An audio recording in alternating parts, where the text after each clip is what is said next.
Hello aspirants, welcome to education board. कैसे हैं आप? उम्मीद करता हूँ आप अच्छे होंगे।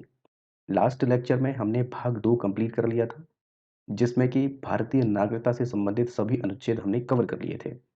इस लेक्चर में हम भाग 3 यानी आर्टिकल 12 से लेकर 35 तक कंप्लीट करेंगे। मौलिक अधिकार को हम मूल अधिकार भी कहते हैं। मूल अधिकार का मतलब होता है कि किसी भी मनुष्य के लिए सबसे ज़्यादा ज़रूरी क्या होता है? उसके लिए खाना होता है, पानी, हवा। अगर ये चीज़ें अगर उसके पास ना हों, तो इंसान जीवन नहीं जी सकता। ठीक उसी प्रकार हमारे जीवन जीने के लिए हमें मौलिक अधिकारों की आवश्यकता होती है। बिना मौलिक अधिकार के किसी भी व्यक्ति का शारीरिक और बौद्धिक विकास नहीं किया जा सकता। इसलिए मूल अधिकार बहुत ज़्यादा ज़रूरी होते हैं। इसीलिए मौलिक अधिकारों को संसद कोई भी कानून बना करके छीन नहीं सकती है। मौलिक अधिकारों को ना ही सरकार छीन सकती और ना ही कोई व्यक्ति विशेष छीन सकता है। अगर ये कानूनी अधिकार होता, तो कानूनी अधिकार को कोई व्यक्ति तो नहीं छीन सकता, लेकिन सरकार अगर चाहती तो कानून बना करके उसको छीन सकती है। इसलिए मौलिक अधिकार को ज़्यादा इम्पोर्टेंस दी जाती है। ठीक है? अगर हम बात करें कि इसके विकास की, कि इसकी शुरुआत कहाँ से हुई, तो इसकी शुरुआत होती है ब्रिटेन से। और ब्रिटेन से स्टार्टिंग होती है 15 जून 1215 को। यहाँ पर एक नदी थी, थेम्स नदी। थेम्स नदी के पास में एक किंग जॉन जो कि वहाँ के एरिया यानी रनीमीड के एक राजा थे। इन्होंने जो मौलिक अधिकार होते हैं, उन पर साइन किया, जिसको हम मैग्ना कार्टा भी कहते हैं। Magna carta. मैग्ना कार्टा पर साइन किया और इसीलिए इस साइन के साथ ही यहीं से बोला जाता है कि मौलिक अधिकारों का जन्म हुआ।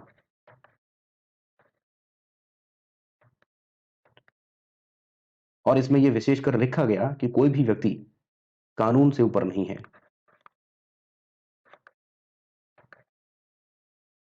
कोई भी व्यक्ति कानून से ऊपर नहीं है। तो मौलिक अधिकार यानी मूल अधिकार यानी मैग्ना कार्टा की जो शुरुआत होती है वो ब्रिटेन से होती है 15 जून 1215 को। हमने बताया कि आपको कि जो राजा थे उनका नाम था किंग जॉन, जिन्होंने मैग्ना कार्टा पर साइन किया। इसके बाद अगर विकास देखें तो इसके बाद होता है फ्रांस में 1789। ये हमने लास्ट लेक्चर में आपको बताया था कि यहाँ पर स्वतंत्रता, समानता, समानता और बंधुता का नारा दिया गया था। इस की मौलिक अधिकारों के उल्लंघन के कारण लुई 16, यहाँ के राजा लुई 16 को फांसी दे दी गई।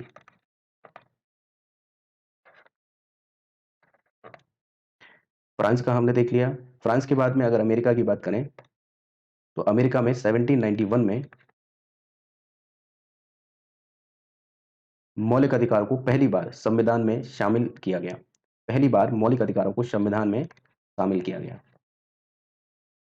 संविधान में शामिल, तो सबसे पहले संविधान में शामिल करने वाला देश कौन बना? अमेरिका बना। और अमेरिका ने इसके लिए 10वें संविधान संशोधन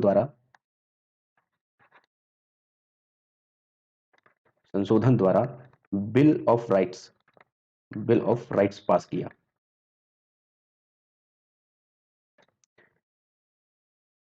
इसके साथ अगर दूसरा विकास क्रम देखें तो वो होता है रूस, और रूस में होता है 1936। हमारा 1935 का जो अधिनियम है उसके बाद की बात है ये। रूस 1936 में संविधान में मौलिक अधिकार और कर्तव्यों का वर्णन किया गया। पहली बार मौलिक अधिकार प्लस कर्तव्यों का। हमारे संविधान में भी मूल कर्तव्य हैं जो कि रूस से ही लिए गए हैं। तो आप याद रखेंगे कि पहला ऐसा देश है ये रूस 1936 में जिसने मौलिक अधिकार के साथ में कर्तव्य भी शामिल किए हैं। याद रखेंगे मौलिक अधिकार को हम मैग्ना कार्टा भी कहते हैं। ये रहा विकास क्रम। विकास क्रम के बाद अगर मैं आपसे बात करूं कि मौलिक अधिकार और कानूनी अधिकार में क्या अंतर है, तो देखिए मौलिक अधिकार वे अधिकार होते हैं जिनके विरुद्ध कोई भी सरकार कोई कानून नहीं बना सकती, लेकिन कानूनी अधिकार के विरुद्ध सरकार कोई भी अधिनियम बना सकती है। यानी अगर उसको कोई व्यक्ति विशेष तो नहीं ले सकता कानूनी अधिकार को, लेकिन अगर सरकार चाहती है तो उसको ले सकती है। और दूसरा मौलिक अधिकार, यहां मैं आपको मौलिक अधिकार और यहां पर कानूनी अधिकार में अंतर स्पष्ट कर देता हूं। मौलिक अधिकार में मौलिक अधिकारों का जो संरक्षण होता है वो हाई कोर्ट और सुप्रीम कोर्ट दोनों के साथ होता है। इसका अगर सुरक्षा प्रदान की बात करें, मौलिक अधिकार की सुरक्षा प्रदान की, तो कार्यपालिका और विधायिका दोनों से सुरक्षा प्रदान होती है, जबकि कानूनी अधिकार में केवल कार्यपालिका से।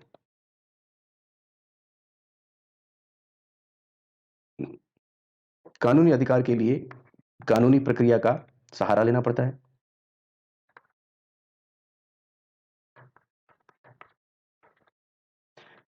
अगर मैं स्पष्ट शब्दों में कहूं कि मौलिक अधिकार को आपसे कोई नहीं छीन सकता, विशेष परिस्थितियों के अलावा, लेकिन कानूनी अधिकार को आपसे कोई भी अधिनियम बना करके सरकार छीन सकती है। इसमें कानूनी प्रक्रिया का सहारा लिया जाता है, जबकि मौलिक अधिकार में कानूनी प्रक्रिया का सहारा नहीं लेना पड़ता है। इसके बाद हम बात करते हैं आर्टिकल्स की। तो हमने बताया 12 से लेकर 35 आर्टिकल्स तक इसमें बताए गए हैं। तो पहला हम आर्टिकल देखते हैं, फर्स्ट यानी 12वां नंबर, भाग 3 का पहला आर्टिकल यानी 12। अनुच्छेद 12 में कहा गया है राज्य की परिभाषा। याद रखेंगे, संविधान में सिर्फ 2 जगह राज्य की परिभाषा दी गई है। एक आर्टिकल 12 और आर्टिकल 36, 2 जगह राज्य की परिभाषा मिलेगी। अगर मैं राज्य की बात करूं, तो राज्य का मतलब है, इस आर्टिकल में दिया गया है कि राज्य का मतलब है भारत की सरकार, यानी केंद्र सरकार। इसका मतलब है राज्य, और इसके साथ संसद, इसको भी हमने राज्य बोला है इस आर्टिकल के तहत। दूसरा, हमने राज्य सरकारों को भी राज्य बोला है, राज्यों की सरकार। और वहां पे क्या होता है, विधानमंडल, इसको राज्य की परिभाषा में शामिल किया गया है। और तीसरा, स्थानीय प्राधिकारी। और स्थानीय प्राधिकारी कौन होते हैं, ये राज्य की परिभाषा में शामिल हैं। स्थानीय प्राधिकारी होते हैं जैसे नगर पालिकाएं, और अगर आप ग्रामीण क्षेत्र में जाएंगे तो ग्राम पंचायतें। ग्राम पंचायतें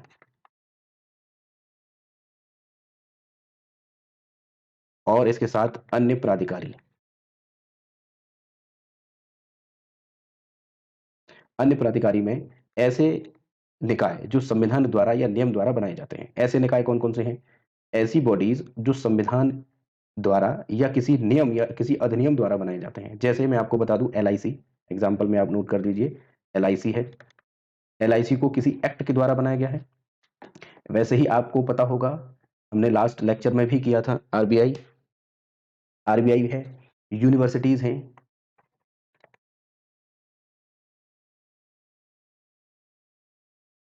यूनिवर्सिटीज और यूपी कॉरपोरेटिव बैंक हैं। इनको अन्य प्राधिकारी में शामिल किया गया है। जैसे स्टील अथॉरिटी ऑफ इंडिया है, भारत पेट्रोलियम है, इंटरनेशनल एयरपोर्ट अथॉरिटी है, और रेलवे बोर्ड है, यूपीएससी है, बीएसएनएल है। इनको शामिल किया गया है अन्य प्राधिकारी में। ठीक है, तो राज्य की परिभाषा में हमने देखा कि भारत की सरकार और संसद, और हमने देखा राज्यों की सरकार और विधानमंडल, स्थानीय प्राधिकारी यानी नगर पालिकाएं और ग्राम पंचायत, और उसके बाद देखा हमने अन्य प्राधिकारी। और अन्य प्राधिकारी में कौन कौन शामिल है, एलआईसी है, जैसे कि यूनिवर्सिटीज हैं, जैसे कि यूपी कॉर्पोरेटिव बैंक है, जैसे कि यूपीएससी है, बीएसएनएल है, भारत पेट्रोलियम है, इंटरनेशनल एयरपोर्ट अथॉरिटी है, और मुख्य न्यायाधीश है। और मुख्य न्यायाधीश कब होगा, जब वह अन्य न्यायाधीशों की नियुक्ति करता है। याद रखेंगे, विशेषकर मैं लिख देता हूं, मुख्य न्यायाधीश। और मुख्य न्यायाधीश कब होगा, जब वह अन्य न्यायाधीशों की नियुक्ति करता है।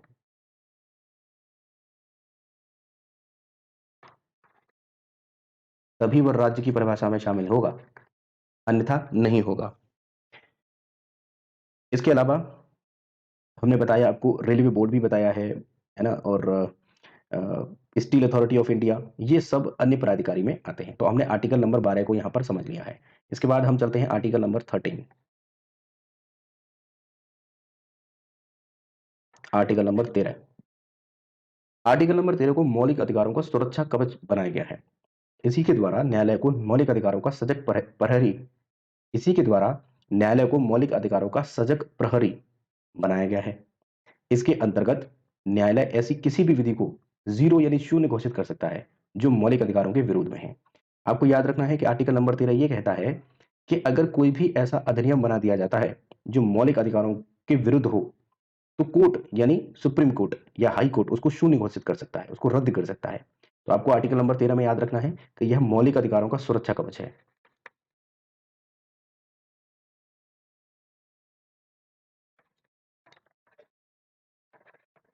मौलिक अधिकारों का सुरक्षा कवच। कोई भी अधिनियम अगर बनता है और वो मौलिक अधिकारों के विरुद्ध होता है, तो सुप्रीम कोर्ट या हाई कोर्ट उसको क्या कर सकता है? शून्य घोषित कर सकता है, उसको रद्द कर सकता है। जो सुप्रीम कोर्ट का या हाई कोर्ट का न्यायिक पुनरावलोकन है, मैंने न्यायिक पुनरावलोकन की परिभाषा आपको पूरी तरीके से समझाई थी लास्ट लेक्चर्स में। अगर आपने वो लेक्चर नहीं देखे हैं, तो पहले आप उनको देखिएगा और समझिएगा कि न्यायिक पुनरावलोकन क्या होता है।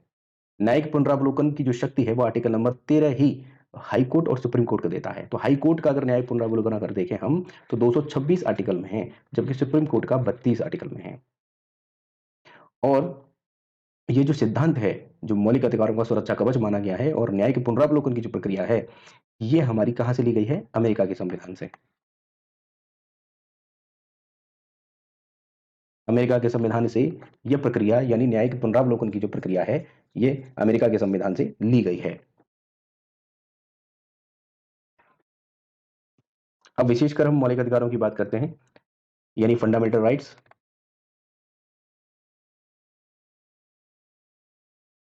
आपको पता होना चाहिए, अभी एट प्रेजेंट हमारे 6 मौलिक अधिकार हैं, लेकिन मूल संविधान में 7 मौलिक अधिकार थे। अभी हमने जो आर्टिकल नंबर 12 और 13 की बात की है, उसमें राज्य की परिभाषा है और आर्टिकल नंबर 13 में ये बताया गया है कि ये जो आर्टिकल नंबर 13 है, इसी के तहत हाई कोर्ट या सुप्रीम कोर्ट न्यायिक पुनरावलोकन कर सकता है और इस आर्टिकल नंबर 13 को ही सुरक्षा कवच माना गया है मौलिक अधिकारों का। याद रखेंगे, फंडामेंटल राइट्स में अगर हम देखें तो मूल संविधान में केवल 7 मौलिक अधिकार थे, लेकिन 1978 से याद रखेंगे, 1978 में 44वां संविधान संशोधन होता है, जिसमें क्या करते हैं, ये संपत्ति का अधिकार उसको खत्म कर देते हैं, जो कि आर्टिकल 31 में जाकर के होता है। मैंने बताया ना कि आर्टिकल 12 से लेकर के आर्टिकल 35 तक हम इसमें पढ़ेंगे, जिसमें से आर्टिकल 31 जो है वो संपत्ति का अधिकार था, जिसको इन्होंने खत्म कर दिया 44वें संविधान संशोधन 1978 में, और उसको वापस से जोड़ दिया, एक कानूनी अधिकार बना दिया गया। मैंने आपको कानूनी अधिकार और मौलिक अधिकार में अंतर भी बताया है, उसको जोड़ दिया 300 ए में। अब हम बात करते हैं कि कौन कौन से ऐसे अब हम बात करते हैं कि कौन कौन से हमारे ऐसे अ, मौलिक अधिकार हैं। तो पहला मौलिक अधिकार यानी पहला समानता का अधिकार।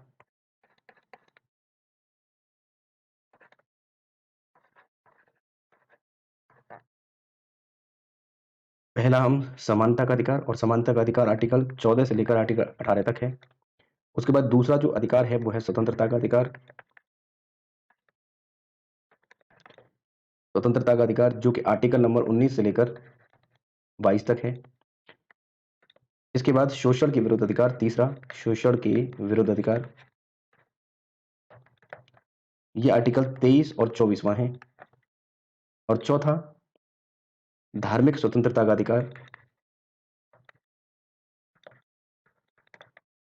धार्मिक स्वतंत्रता 25 से लेकर 28 तक है। और पांचवा मौलिक अधिकार जिसको हम संस्कृति का अधिकार कहते हैं,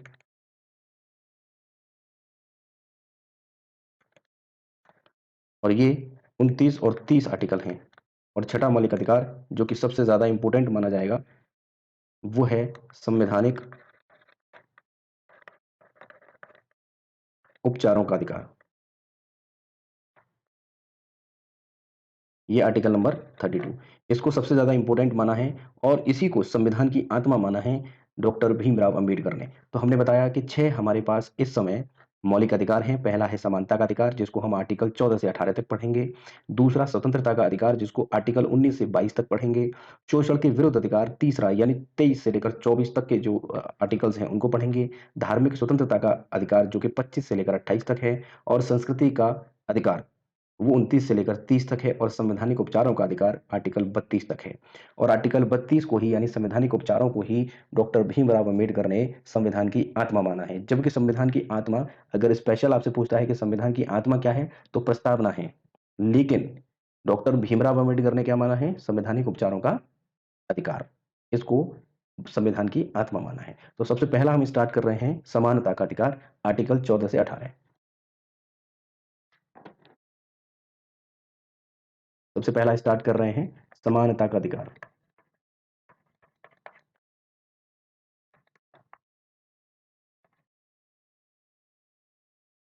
14 से 18 तक। Right to equality.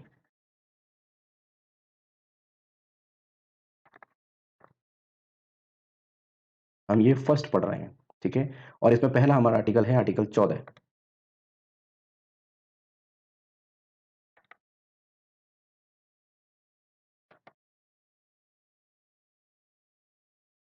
Article 14। Article 14 कहता है कि विधि के समक्ष समानता। विधि यानी कानून के समक्ष समानता। आर्टिकल नंबर 14, विधि के समक्ष समानता यानी इक्वालिटी बिफोर लॉ।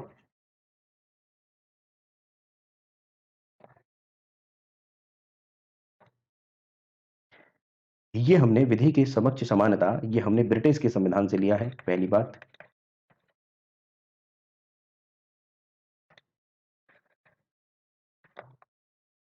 दूसरी बात याद रखेंगे कि विधि के समक्ष समानता यानी हर व्यक्ति कानून के सामने एकदम समान है, चाहे वो कोई भी हो, छोटा हो, बड़ा हो, मिडिल क्लास हो, लोअर क्लास हो, कोई भी हो, यानी विधि के समक्ष उसकी समानता है। हर व्यक्ति कानून के सामने बराबर है। लेकिन इसके कुछ अपवाद भी हैं, उनको भी आप याद रखेंगे। ये मैं आर्टिकल के साथ में ही उसके अपवाद बताते हुए चलूंगा, जिससे आपका कॉन्सेप्ट बिल्कुल क्लियर हो सके। आर्टिकल नंबर 14 ये कहता है कि कानून में विधि के समक्ष समानता यानी कानून के सामने सभी लोग बराबर हैं। कोई भी छोटा, पैसे वाला, गरीब, कोई भी व्यक्ति हो, वो सबको समान नजर से देखेगा। लेकिन इसके अपवाद भी हैं। तो अपवाद क्या है, पहला मैं आपको बताता हूं। आप इसमें नोट डाउन करके लिखेंगे अपवाद। और अपवाद क्या है? अपवाद है राष्ट्रपति और राज्यपाल।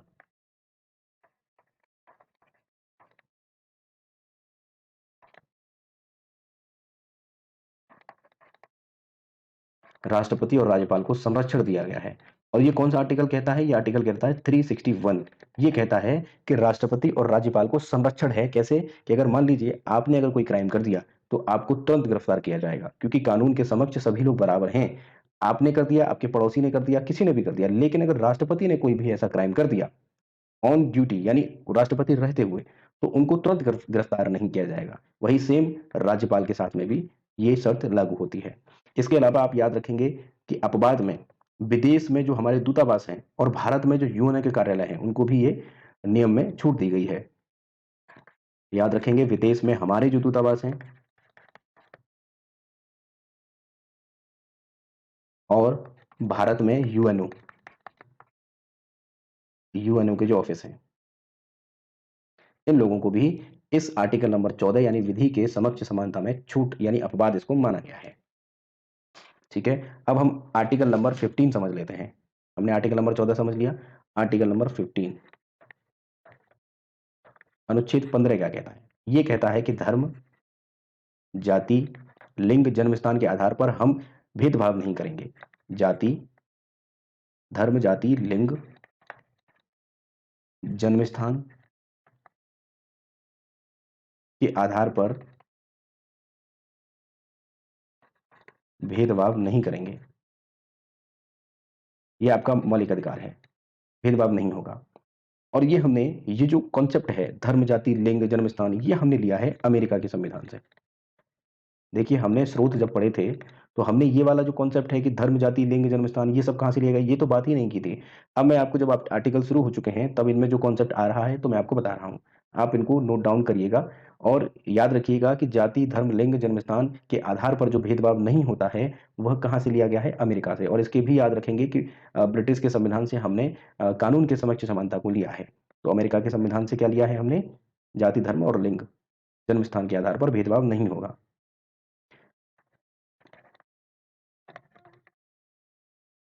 ये हो गया हमारा आर्टिकल 15।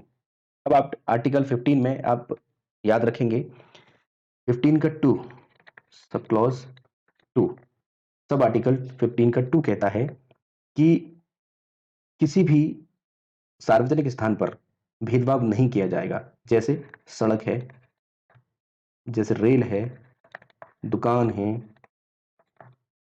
और सार्वजनिक स्थान है, इन पर भेदभाव नहीं किया जाएगा। सभी लोग बराबर हैं, भेदभाव नहीं किया जाएगा।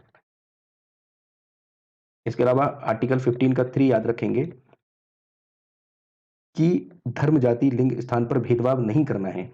लेकिन वो क्या करता है कभी-कभी कि जो पिछड़े वर्ग हैं या जो कैटेगरीज हैं उनको विशेष प्रावधान भी देता है। तो विशेष प्रावधान का जो मेंशन किया गया है वो 15 का 3 में मेंशन किया गया है कि राज्य चाहे तो जो आर्थिक हैं, आर्थिक, सामाजिक या जो सांस्कृतिक पिछड़े वर्ग हैं, पिछड़े वर्गों को विशेष प्रावधान दिया जा सकता है।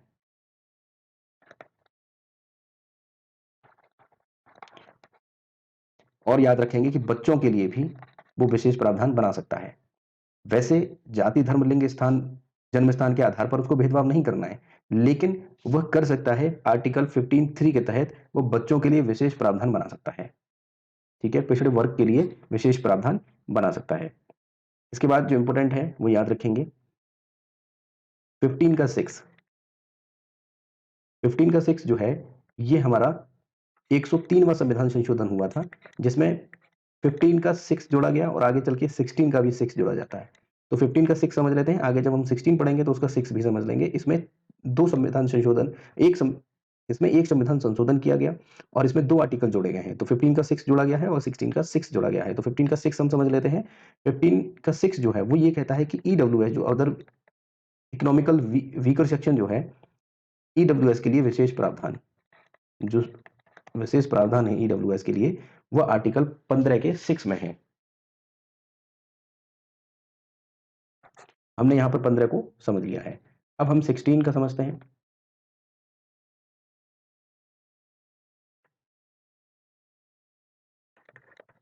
16 कहता है कि लोक नियोजन के विषय में अवसर की समानता। लोक नियोजन के विषय में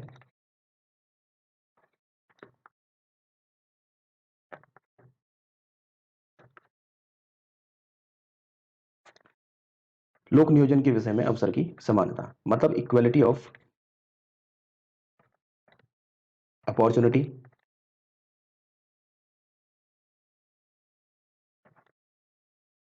इन मैटर्स ऑफ पब्लिक एम्प्लॉय।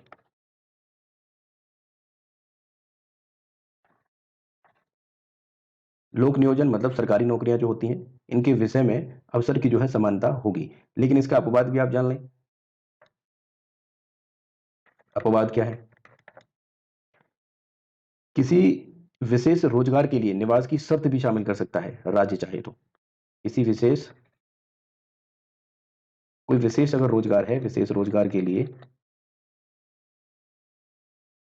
उसी राज्य की क्या कर सकता है, वो निवास की शर्त कर सकता है, रहने की शर्त। ऐसा एकमात्र जो राज्य है वो है आंध्र प्रदेश। सिर्फ आंध्र प्रदेश ने ऐसा किया है कि किसी विशेष रोजगार के लिए निवास की शर्त उसने रखी है। और इसमें यह भी अपवाद इसका दिया गया है कि राज्य नियुक्तियों में आरक्षण की व्यवस्था कर सकता है। राज्य नियुक्तियों में आरक्षण की व्यवस्था कर सकता है।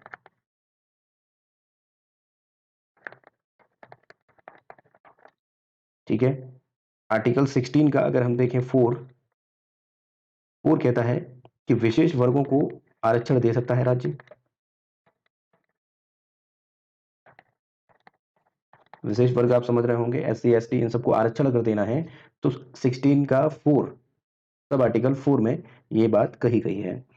16(6) मैंने अभी बताया कि 103वां संविधान संशोधन हुआ था, जिसमें 2 आर्टिकल जोड़े गए, 15 का 6 और 16 का 6, 103वें संविधान संशोधन में।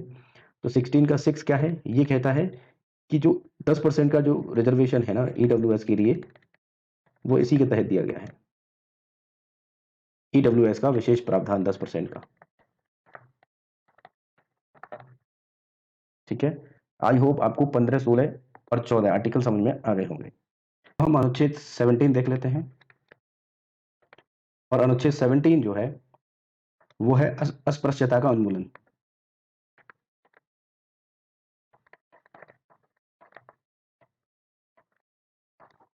यानी अबॉलिशन ऑफ अनटचेबिलिटी।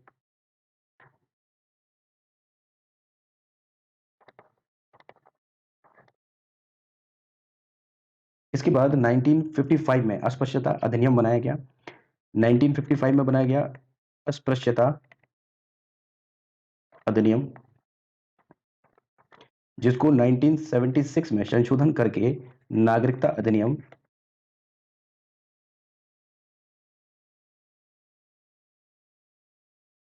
अधिनियम का रक्षा अधिनियम नाम कर दिया गया। ठीक है।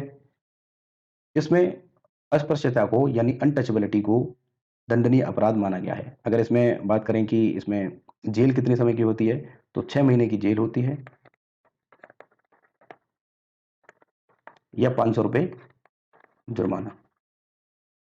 अगर कोई ऐसा कृत्य करता है कि वो अनटचेबिलिटी को बढ़ावा दे रहा है, तो उसको 6 महीने की जेल हो सकती है और 500 रुपए का जुर्माना हो सकता है।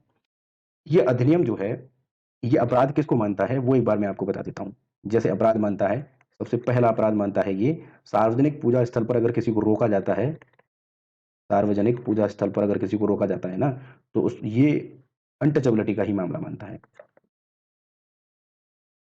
सार्वजनिक पूजा स्थल से रोकना और शेड्यूल कास्ट एससी के व्यक्ति को बेइज्जत करना, और उसको जाति सूचक शब्दों का चयन करना, उसके लिए जाति सूचक शब्दों का बोलना, ये भी हमारा किसमें माना जाता है, अस्पृश्यता अधिनियम 1955 के तहत ही हमारा क्या माना जाएगा, अनटचेबिलिटी को बढ़ावा देना माना जाएगा। और किसी भी व्यक्ति को बिक्री या सेवाएं नहीं दे रहे हैं, तब भी आपका ये मामला अपराध माना जाएगा, अनटचेबिलिटी को बढ़ावा माना जाएगा। अस्पतालों में जाने से रोक रहे हैं, शैक्षिक और होटल वगैरह हैं, सार्वजनिक स्थल से जाने से रोक रहे हैं, है ना, ये सब जो है आपके माने जाएंगे। कौन सा अपराध माना जाएगा, ये अनटचेबिलिटी का। ठीक है, आई होप आपको ये समझ में आ गया होगा। अब हम आर्टिकल 18 करते हैं।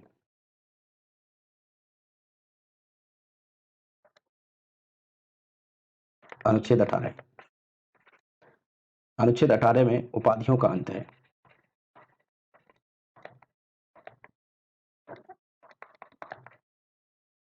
Abolition of titles. लेकिन इसमें यह भी क्लियर किया गया है, इसी आर्टिकल में ये क्लियर कहा गया है, नंबर 1 कहा गया है कि सेना या कोई विद्या संबंधी सम्मान ले सकता है।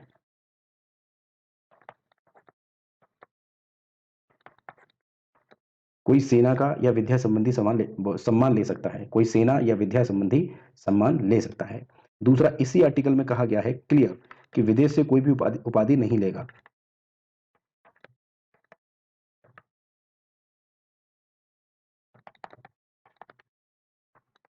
ठीक है। लेकिन याद रखें कि 1996 में सुप्रीम कोर्ट ने संवैधानिक बताया कि इसको पद्म भूषण है, पद्म विभूषण है, पद्म श्री है, इन सबको संवैधानिक बताया है। पद्म भूषण, पद्म विभूषण और पद्म श्री, इन सबको संवैधानिक तो बताया है, लेकिन याद रखेंगे कि ये नाम के पहले नहीं लगाया जा सकता और नाम के बाद नहीं लगाया जा सकता। ये शर्त इन्होंने, सुप्रीम कोर्ट ने रखी है कि संवैधानिक तो बताया है इनको कि हाँ ये संवैधानिक है, लेकिन इसको नाम से पहले या नाम के बाद नहीं लगाया जा सकता। ठीक है, आई होप आपको यहाँ तक समझ में आ गया होगा। इसमें हमने 12 से लेकर 18 तक सभी आर्टिकल समझे हैं, जिसमें से हमने पहला समानता का अधिकार, जो कि आर्टिकल 14 से 18 तक है, इसको कंप्लीट कर लिया है।